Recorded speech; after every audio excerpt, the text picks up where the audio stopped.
મેં second time memory technique attend કરી તો તેમાં મારા બધા કોન્સેપ્ટ્સ ક્લિયર થઈ ગયા. પેરેગ્રાફમાં કે લોંગ આન્સરમાં બધા અંડરલાઇન કરવાના હોય ઇમ્પોર્ટન્ટ વર્ડ્સ તે ક્લિયર થઈ ગયું. પછી એને સ્ટોરીમાં રિડિક્યુલસ કન્વર્ટ કરવાનું તે બધું મને એકદમ ક્લિયર થઈ ગયું. પછી સરે મને મોટિવેટ કરેલી કે તું આમાં તારા કોન્સેપ્ટ ક્લિયર નથી થયા. તો મેં સરની વાત માની અને આમાં સેકન્ડ ટાઈમ આવી. તો thank you sir to motivate me.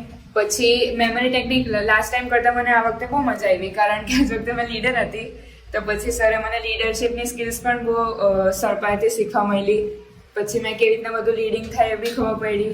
પછી સર જે બહુ બધી મેમરી ટેકનિક્સ લાસ્ટ ટાઈમ કરતાં આ વખતે સર બધી ટેકનિક્સ વધારેલી, તેમાં મજા આવી. પછી બહુ બધી ગ્રુપ એક્ટિવિટીઝ હતી, એમાં પણ મજા આવી.